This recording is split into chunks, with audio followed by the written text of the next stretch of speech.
पर आसी सभी एसोसिएशन के पदाधिकारी बंधु, इस PMRKP के जोनल अध्यक्ष, जोनल महामंत्री तथा हम सबके आग्रह से दिल्ली से लेकर यहाँ पर उपस्थित हुए वह आदरणीय SC/ST के राष्ट्रीय महामंत्री आदरणीय अशोक जी, OBC एसोसिएशन के पुरुषोत्तम जी, RKTA के N रवि जी और ट्रेन का संचालन करते हैं वहाँ के महामंत्री, उसी प्रकार से इंजीनियर एसोसिएशन के महामंत्री जी, अन्य मंडलों से आए हुए मेरे सभी पदाधिकारी बंधुओं और नारी शक्ति, मेरे पूर्ववक्ताओं ने आप सभी को अपने अपने विचार रखे। मित्रों, अन्य एसोसिएशन यहाँ पर एक साथ आया है।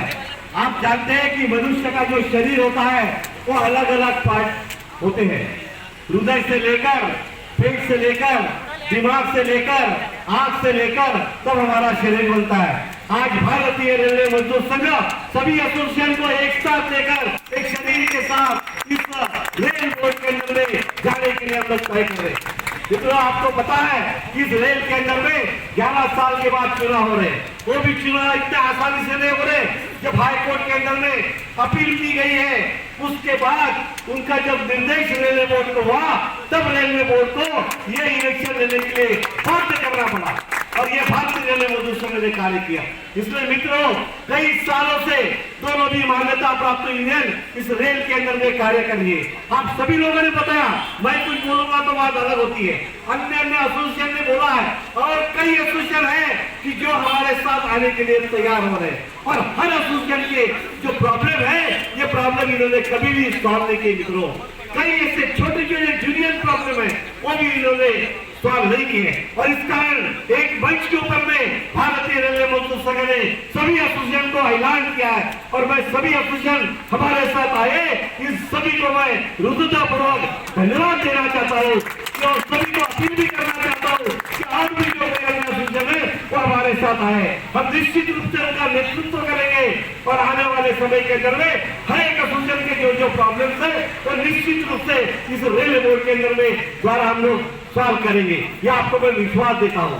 उसी प्रकार से मित्रों, ये चुनाव के अंदर में जो कोई गतिविधियां हो रही है, आपने देखा रहेगा मेरे पूर्ववक्ता ने कई बार मुख्य मुद्दा बताया गया कि NPS का OPS होना चाहिए। ये सुनिश्चित है। जब आज आप लोग बड़ी बड़ी पोस्टर लगा रहे हैं कि OPS होना चाहिए, फिर 2024 के अंदर में सरकार के साथ बैठकर आप लोगों ने UPS के अंदर में हस्ताक्षर किसके माध्यम से किए? मित्रों, ये बताइए आप किससे किए और क्यों किए? क्या क्या आपने किसी को पूछा है क्या?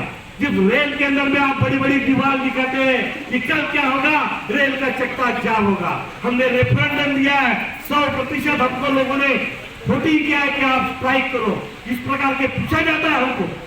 बस स्ट्राइक का दिन आता है, उसके पहले ये स्ट्राइक को विड्रॉल किया जाता है। ये कितनी बड़ी बात है।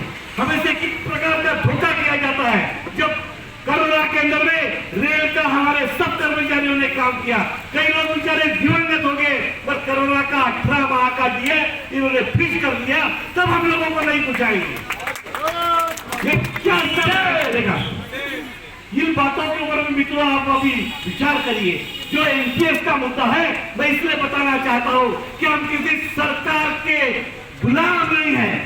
जो सरकार हमारे कर्मचारियों का लाभ देता वो हमारा सरकार रहेगा। हमारे कर्मचारियों का लाभ नहीं देगा, उसके पीछे हम लोग निश्चित रूप से विरोध करेंगे।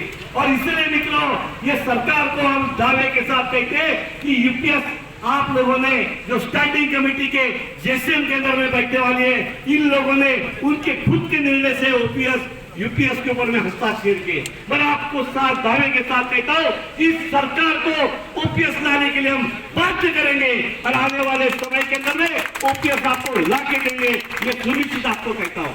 मित्रों, भारतीय मजदूर संघ इस देश के अंदर में श्रमिक संगठन के नंबर 1 का संगठन है और इस सरकार के विरोध के अंदर में विरोध करने की ताकत अगर इस भारत के अंदर में होगी तो भारतीय मजदूर संघ की है, बाकी किसी भी ट्रेड यूनियन की नहीं है। ये सरकार का विरोध करेगी। हम लोग इसलिए चाहते हैं कि यूनियन मांग है, वो मांग हम लोग इस सरकार का जिससे जरूर बताने की कोशिश करते हैं। आपको पता होगा 2017 के अंदर में भारतीय मजदूर संघ ने 5 लाख लोगों का धरना इस सरकार के विरोध के अंदर में किया था दिल्ली के अंदर में। तब इनको चार्टर ऑफ डिमांड के अंदर में पहली डिमांड थी हमारी एनपीएस को हटाकर ओपीएस होना चाहिए। और हमने ये लॉजिकली इस सरकार को बताया कि 2004 के अंदर में एनपीएस शुरू हो गया, बड़ी अच्छी बात है।